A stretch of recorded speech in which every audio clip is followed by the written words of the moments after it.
Hi అందరికీ welcome back to our channel. ఈరోజు మన ఛానల్లో వీడియో ఏంటంటే సర్వపిండి ఎలా చేసుకోవాలో ఈరోజు ఈ వీడియోలో చూసేయండి.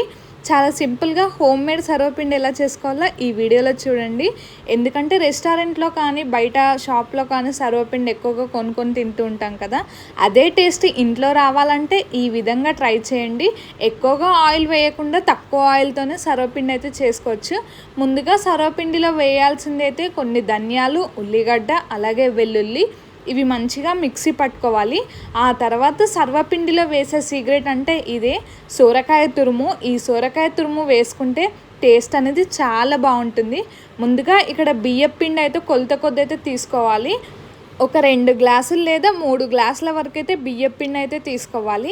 మీకు ఎంత అవసరం ఉంటే అంత పిండి తీసుకోవచ్చు. ఇక్కడ మేమైతే గ్లాస్తో అయితే తీసుకుంటున్నాము. ఈ విధంగా కొంచెం కొలుచుకొని తీసుకుంటే మనకి పల్లీలు అలాగే కొన్ని నువ్వులు వేసుకునేటప్పుడు తెలుస్తుంది. ఈ విధంగా వేసుకోవాలి. ఆ తర్వాత ముందుగా మనం మిక్సీ పట్టుకున్న ధనియాలు ఇవన్నీ అయితే రెడీ చేసుకొని అయితే పెట్టుకోవాలి. ఒక చిన్న గిన్నెడు నువ్వులు అయితే వేసుకుంటే టేస్ట్ అనేది చాలా బాగుంటుంది. పర్ఫెక్ట్గా హోటల్ స్టైల్లో ఈ విధంగా అయితే ట్రై చేయండి. ముందుగా మిక్సీ పట్టుకున్న ధనియాలు అయితే ఇందులో వేసేసుకోవాలి. ఈ విధంగా చేశారంటే టేస్ట్ అయితే చాలా బాగుంటుంది. అలాగే కొంచెం శనగపప్పు అయితే నానబెట్టుకోవాలి. ముందే మీ టేస్ట్కి సరిపడా ఉప్పు అయితే వేసుకోవాలి. ఒక 2 లేదా 3 టేబుల్ స్పూన్ల వరకు అయితే కారం అయితే వేసుకోవాలి. ఇక్కడ మనం సోరకాయ తురుము వేసుకుంటున్నాం కాబట్టి కొంచెం కారం అయితే ఎక్కువగా తీసుకోవాలి. అదేవిధంగా ముందుగా తురిమి పెట్టుకున్న సోరకాయ తురుము అయితే వేసుకోవాలి. ఈ విధంగా సర్వపిండి చేశారంటే చాలా మెత్తగా ఉంటాయి, తినడం కూడా చాలా టేస్టీగా ఉంటుంది. ఈ విధంగా అయితే వేసుకోవాలి. ముందుగా మనం ఒక చిన్న గిన్నెలో అయితే నువ్వులు తీసుకున్నాం కదా, ఆ నువ్వులు అయితే వేసుకోవాలి. నువ్వులు ఎక్కువగా వేసుకుంటే టేస్ట్ అనేది చాలా బాగుంటుంది. కొన్ని పల్లీలు అయితే వేసుకోవాలి. ఈ వీడియోలో చూపిస్తున్నట్టు మీరు కూడా ట్రై చేయండి. కొంచెం పసుపు వేసుకొని ముందుగా కట్ చేసి పెట్టుకోవాలి. కరివేపాకు అలాగే కొంచెం కొత్తిమీరాకు ఉంటే ఉల్లాకు కూడా వేసుకోవచ్చు. అన్నీ కొంచెం కొంచెం అయితే వేసుకొని ఈ విధంగా ముందుగా కట్ చేసి పెట్టుకొని ఇందులో వేసుకోవాలి. ఇవన్నీ వేసుకొని అయితే మంచిగా కలుపుకోవాలి. పిండి మొత్తానికి అయితే కారం ఉప్పు పట్టే విధంగా అయితే మంచిగా నెమ్మదిగా అయితే కలుపుకోవాలి. ముందుగా వాటర్ పోయకుండా అయితే కలుపుకోవాలి. ఎందుకంటే మనం ఇక్కడ సోరకాయ తురుము వేసుకుంటున్నాం కాబట్టి కొంచెం పిండి అనేది మెత్తపడుతుంది కాబట్టి వాటర్ అయితే చూసుకుంటూ అయితే పోసుకోవాలి. ఈ విధంగా అంతా కలిసేంత వరకు అయితే కలుపుకోవాలి. ఎందుకంటే ఒక దగ్గర ఉప్పు ఒక దగ్గర కారం ఉంటే టేస్ట్ ఉండదు కాబట్టి ఈ విధంగా మొత్తం కలిసేంత వరకు అయితే కలుపుకోవాలి. ఒక 2 లేదా 3 నిమిషాల పాటు అయితే మంచిగా కలుపుకోవాలి. మన ఛానల్ని కొత్తగా చూస్తున్న వాళ్ళు వెంటనే మన ఛానల్ని అయితే సబ్స్క్రైబ్ చేసుకోండి.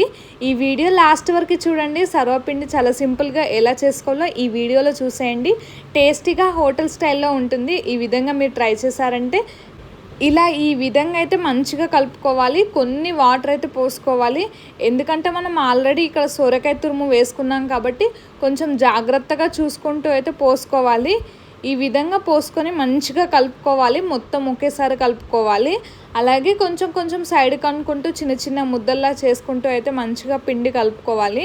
ఎందుకంటే సర్వపిండి టేస్ట్ అనేది పిండి కలిపే విధానంలోనే ఉంటుంది. ఈ విధంగా కలుపుకుంటే టేస్ట్ అనేది చాలా బాగుంటుంది. వీడియోలో చూపిస్తున్న విధంగా మీరు కూడా ట్రై చేయండి. చాలామందికి సర్వపిండి అంటే సర్వపిండి అంటారు, ఎందుకంటే చేయడానికి పెద్ద ప్రాసెస్ అనుకుంటారు. కానీ చాలా సింపుల్గా ఈ విధంగా ట్రై చేయొచ్చు. ఇలా పిండి అనేది కొంచెం గట్టిగానే ఈ విధంగా అయితే కలుపుకోవాలి. ఎందుకంటే మరీ ఎక్కువగా వాటర్ పోసుకుంటూ అయితే కలుపుకోకూడదు. మనం సోరకాయ తురుము వేసుకున్నాం కాబట్టి చాలా జాగ్రత్తగా అయితే ఈ విధంగా అయితే కలుపుకోవాలి. ఇలా కొంచెం కొంచెం కలుపుకుంటూ అయితే చేసుకోవాలి. ఒకేసారి మొత్తం కలిపితే అయితే మెత్తగా అయిపోతుంది కాబట్టి కొంచెం సర్వప్ప చేసుకోవడానికి ఇబ్బందిగా ఉంటుంది. ఇలా ఈ ముద్ద అయితే పెట్టేంత వరకు అయితే మిగతా పిండి అయితే సైడ్కి అయితే ఈ విధంగా అయితే పెట్టుకోవాలి.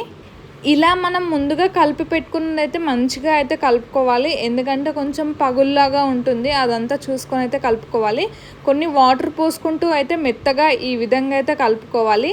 ఇలా చిన్న చిన్నగా తీసుకొని అయితే మనం ఒక గిన్నెకైతే పెట్టుకోవడమే. సర్వపిండి చాలా సింపుల్గా పెట్టుకోవచ్చు. ఈ విధంగా అయితే ఒత్తేసుకుంటే సరిపోతుంది. చాలామంది అయితే కవర్ మీద కూడా చేసి అయితే గిన్నెకైతే పెడుతుంటారు. కానీ ఇలా డైరెక్ట్ గిన్నెకు పెట్టిందైతే టేస్ట్ అనేది చాలా బాగుంటుంది. మనం బయట షాపులలో తెచ్చుకుంటుంటాం కదా, సర్వపిండి అనేది ఆయిల్లో ఎక్కువగా ఫ్రై చేస్తూ ఉంటారు. అలా కాకుండా మీరు ఈ విధంగా అయితే ట్రై చేయండి. డైరెక్ట్ ఆయిల్ అయితే ఎక్కువగా పోయకుండా ఇలా గిన్నె చుట్టూ మొత్తం పెట్టి అయితే లోపల హోల్స్ అయితే చేస్తుంటారు. కొంచెం మీకు పిండి ఎక్కువగా అనిపిస్తే అయితే తీసేసుకోవచ్చు, తక్కువగా ఉంటే అయితే ఈ విధంగా అయితే ఒత్తేసుకోవాలి. మొత్తం చుట్టూ ఒత్తేసుకొని లోపల అయితే చిన్నగా రౌండ్స్ అయితే చేసేసుకోవాలి. ఈ తెలంగాణలో అయితే సర్వపిండి అయితే చాలా ఫేమస్. అలాగే చాలామంది అయితే ఇష్టంగా తింటుంటారు. కానీ కొంతమందికి చేయడం అయితే పెద్ద ప్రాసెస్గా అనిపిస్తుంది. కానీ ఈ విధంగా ట్రై చేశారంటే చాలా సింపుల్గా చేసేసుకోవచ్చు. ఇలా మొత్తం పెట్టుకున్న తర్వాత హోల్స్ అయితే చేసేసుకోవాలి. అలాగే కొంచెం వాటర్ వేసుకోవాలి, అలాగే కొంచెం ఆయిల్ అయితే వేసుకోవాలి. వాటర్ వేసుకున్న సర్వపిండి టేస్ట్ వేరే ఉంటుంది, ఆయిల్ వేసుకున్న సర్వపిండి టేస్ట్ వేరే ఉంటుంది. కొంతమందికి వాటర్ వేసుకోవడం అయితే ఇష్టం ఉండదు, కాబట్టి డైరెక్ట్ ఆయిల్ వేసుకున్నా సరిపోతుంది. ఈ విధంగా సర్వపిండి అయితే ఒక 2 లేదా 3 నిమిషాల పాటు అయితే స్టవ్ పైన పెట్టుకోవాలి. లో ఫ్లేమ్లో పెట్టుకొని ఒక్కసారి ఆయిల్ పోసిన తర్వాత కొంచెం ఉమ్మగిల్లిన తర్వాత గిన్నె అయితే ఒకసారి అయితే రౌండ్గా తిప్పాలి. ఎందుకంటే ఆయిల్ అనేది చుట్టూ అయితే ఉండాలి. అలానే సర్వపిండి అయితే మంచిగా కాలుతుంది కాబట్టి ఈ విధంగా అయితే చుట్టూ తింపాలి. ఇలా చేశారంటే సర్వపిండి అయితే ఇంకా ఏ టేస్ట్ దొరకదు బయట కూడా, అంత టేస్టీగా ఉంటుంది. ఇలా చుట్టూ తింపిన తర్వాత ఒక 2 నిమిషాల పాటు అయితే మూత పెట్టుకోవాలి. సర్వపిండి కాలకపోతే అంత టేస్టీగా ఉండదు, తీయడానికి కూడా రాదు. ఈ విధంగా మంచిగా అయితే కాల్చుకోవాలి. సర్వపిండి టేస్ట్ అయితే చాలా బాగుంటుంది. చిన్నపిల్లల నుండి పెద్దవాళ్ళ వరకు ఎవరైనా చాలా ఇష్టంగా తింటారు. ఇలా చేశారంటే 1కి 4 తింటారు. ఈ విధంగా మీరు ట్రై చేయండి. వేడివేడిగా సర్వపిండి అయితే చేసేసుకోవచ్చు. ఇది ఎక్కువ కూడా మాడలేదు, తొందరగా వచ్చేసింది. ఇలా కాల్చుకుంటూ అయితే చేసేసుకోవాలి. అలాగే మన ఛానల్ని వీడియో ఇక్కడ వరకు చూసారు కదా, సబ్స్క్రైబ్ చేసుకొని ఒక చిన్న లైక్ ఇవ్వడం మాత్రం మర్చిపోకండి.